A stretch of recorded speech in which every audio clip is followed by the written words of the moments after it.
What if anything you wanted was possible? In episode 13, join us in the arena as we talk about infinite possibility.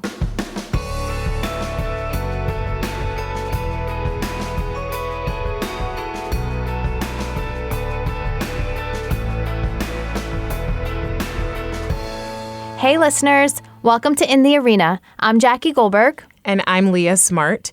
And today we're going to share an approach you can take to go about getting anything that you want in your life that we call infinite possibility. So first, we're going to share this whole framework with you. Then we're going to share some stories around how we've applied it. And then finally, talk a little bit more about how we apply this in our lives today.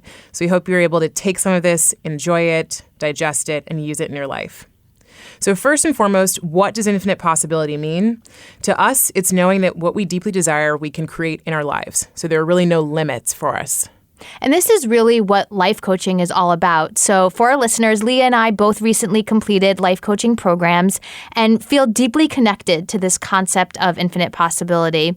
Coaching really, in its simplest form, is looking towards the future, knowing what you want to build, and then working to get there. So how do I go from point A to point B? What is that gap, that bridge that I'm looking to fill to create anything that I desire in my life? And what I love about life coaching is that it's life by design, right? You get to choose, you get to create. Yep, love that. So when we want something in our lives and we're thinking about this infinite possibility piece, there are sort of these two things that we can approach in different ways, and they're sort of yin and yang balance. The first is how I'm being, and the second is what I'm doing to get there. So I want to define what being and doing are. So the first is being. Being is my mindset. It's my beliefs. It's my approach. It's how I'm showing up. And then, of course, you probably recognize doing as the actions that I'm taking. And the framework we're going to share today is really focused around being. The reason is Jackie and I both have had experiences in our lives where we were solely focused on doing things. And those things we did took us down paths that weren't aligned to what we actually wanted or who we are as people. And through these experiences, we basically just came to realize the importance of this state of being to help us as we guide ourselves towards what we actually want. Yeah. And the framework that we're going to introduce today, Leah and I actually designed together. And really, Leah, what you explained about having these experiences in our lives that were really just based on doing and ultimately got us to the place that we're at today is how we base this framework off of. It's what we based it off of. So let's explore the three aspects together of how you show up as you move towards creating infinite possibility. So the first aspect is presence. And we can't truly see what's possible if we're not present. Now, what is it to be present? I mean, we talk about presence on this podcast and mindfulness and meditation as a technique to get there. But simply put, presence is showing up fully in every experience. It's really a level of awareness that gives us access to our intuition, to our emotions, our heart, and our soul. And these are the things that tell us what's truly important. So how do I get present? Well, one of the ways that I like to get present is to ask myself a simple question. It's, where am I right now? So right now for me, I am in the Empire State Building on the 25th floor, in the recording studio, in my seat, and I can feel myself in this moment just saying that question out loud and boiling down to where I physically am. I actually feel that alignment and that energy for me. So do I. And you forgot to say with Leah. With Leah. And Kelly. So when we're present, what we have access to is our intuition, emotions, our hearts, and our souls. And this is really where we connect to who we are at our core. So what I want to tell you is that presence gives you access to the truth of who you are. And this is the second aspect of the framework. So we have presence, and now we're actually in what we call authentic power. So when we're connecting to and accepting the people that we are, we start to recognize what's really important to us versus what's important to others. So what happens is we then have the courage to move towards what we want to do. We have the courage to be disliked, the courage to not rely on external validation. We have the courage to put ourselves first, our needs first. And then we ultimately have the courage to say no to what doesn't align to what's truly important to us. Yeah. And when you're coming from authentic power, what you'll find is that your choices are deeply connected to who you are, really that being piece of it. So choice is that third and final aspect of the framework. Think about a time you've made a choice that didn't make sense for you, What was the outcome? What I've noticed is that choices or commitments can feel different, really based on the origin of where they're coming from. So, Leah, what you mentioned before, like making a choice based on what's important to you versus making choices based on what others expect of you. Right.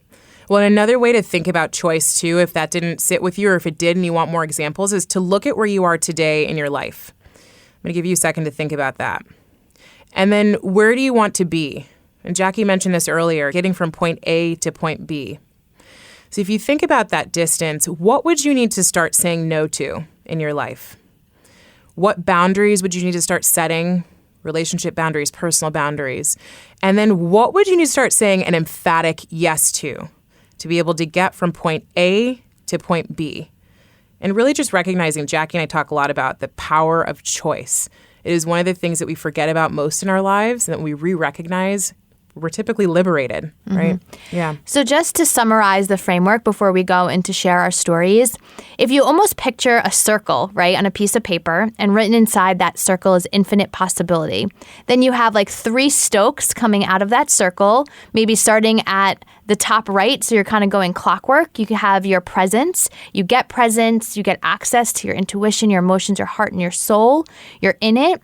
And then you kind of go clockwise to maybe a 6 p.m., right, or 6 o'clock on a clock. You have authentic power. And here's really the essence of who you are, the truth of who you are. And from this point, you can make clear choices, moving to choice at a little bit of a 10 p.m., 10 o'clock.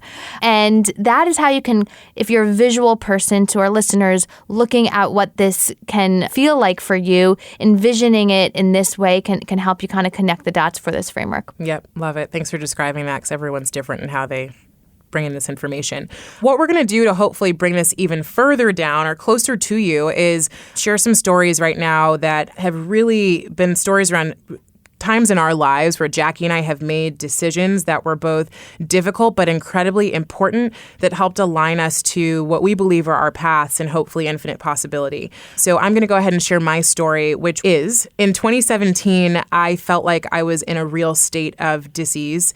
I was really unhappy, and it made absolutely no sense to me.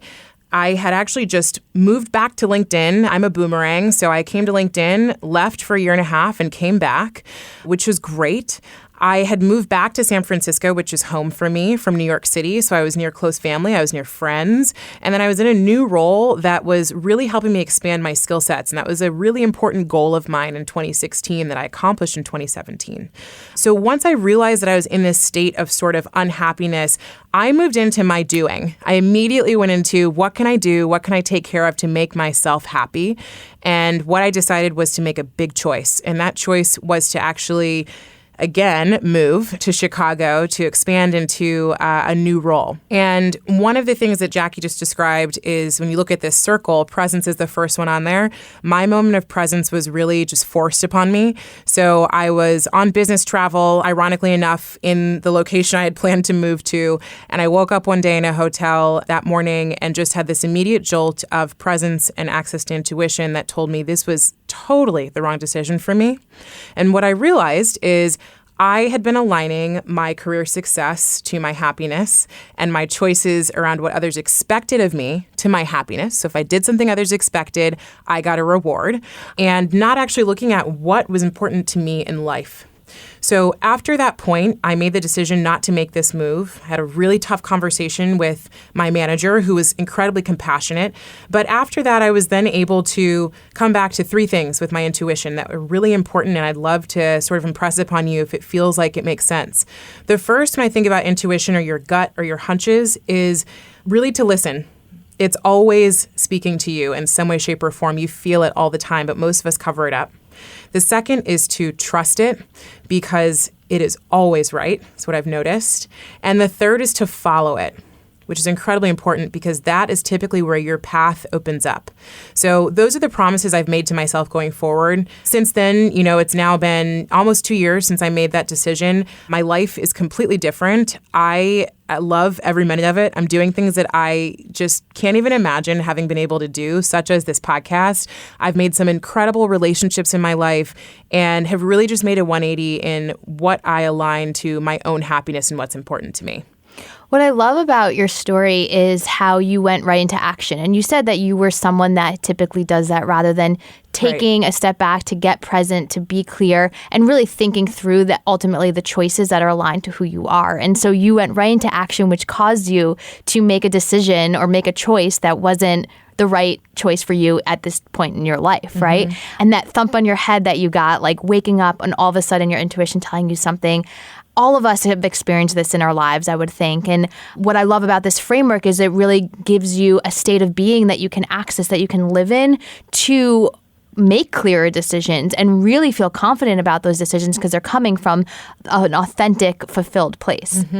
Yep. So thanks for sharing, Leah. And, my story was similar in terms of, 2.5 years ago, I really felt like my life was on autopilot. Like I was kind of just going about my days in a motionless way.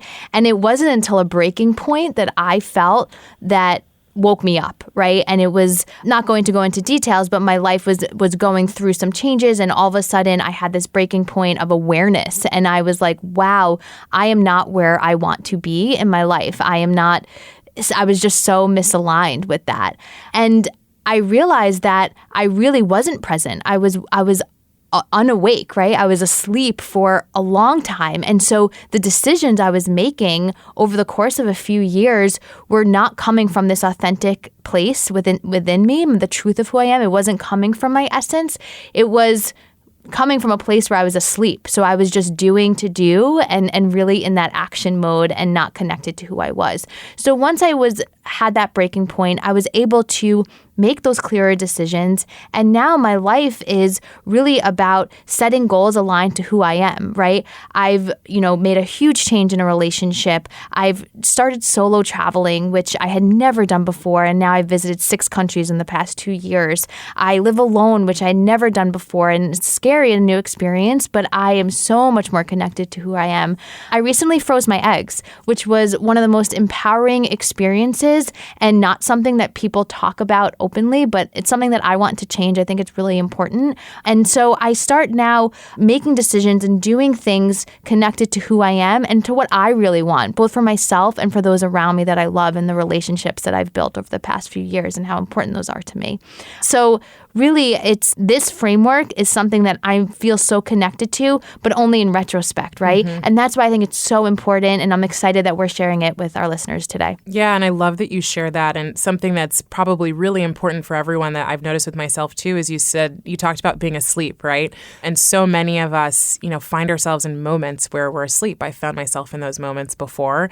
And it really is about coming to get present, to do all of these amazing things that you have now done for yourself that probably didn't even feel like something you wanted or thought about or were attainable because you were asleep when you were going through life in that way. So it's so brave of you to have made those decisions after that point of awareness. Thank you. And, in presence, like something we've talked about also is micro moments, right? How things happen in micro moments. And presence is something that you can be present one moment and not present another moment, right?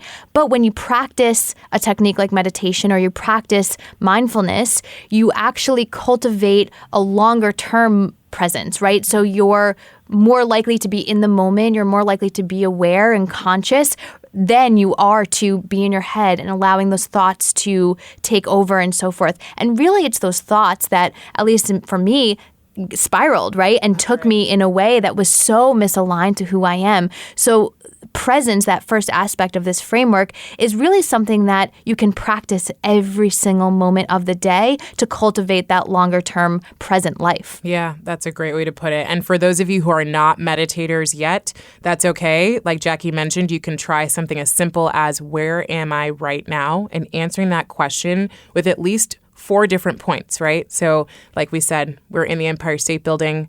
We are on the 25th floor. We are sitting in our seats in the recording studio. We're with others.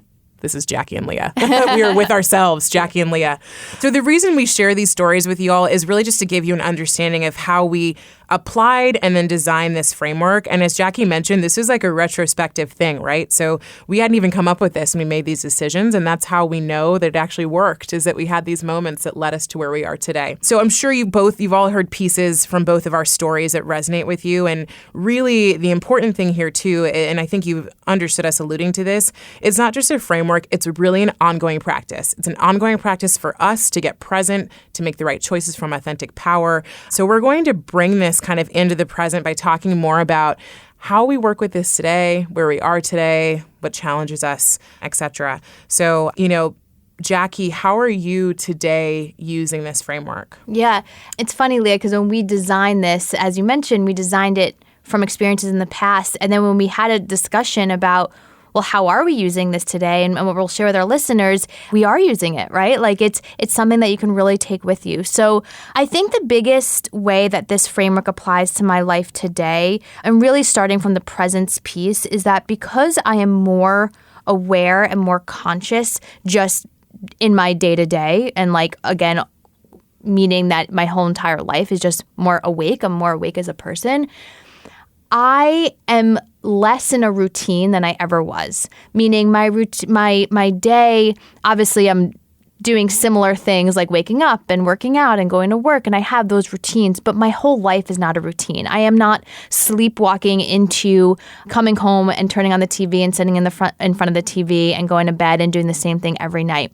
My presence allows me to be clear in the moment and to attach myself to things that I want to do. So for example, I recently, got an email about this event in Brooklyn on September 8th. It's called Wanderlust. It's around yoga and meditation. And rather than, just flipping it off or saying, oh, I'll get back to that later, I was able to use that moment of presence to really do the research and make the decision if I want to plan that out for the next month or so. And it's a very small example, but I think in the past I would have just, my automatic would have been like, okay, flag for later and I'll get back to it another time, or maybe I'll never get back to it. Really that automatic way of being where I just am continuing going back to my days, and I end up not doing the things that I love and the things that bring me joy in my life, which are experiences and being outside and being with people and getting friends and people together. So I really see this as playing a role in my life in terms of creating the life that I want, because I'm doing the things that I want to do because I'm present to what's around me.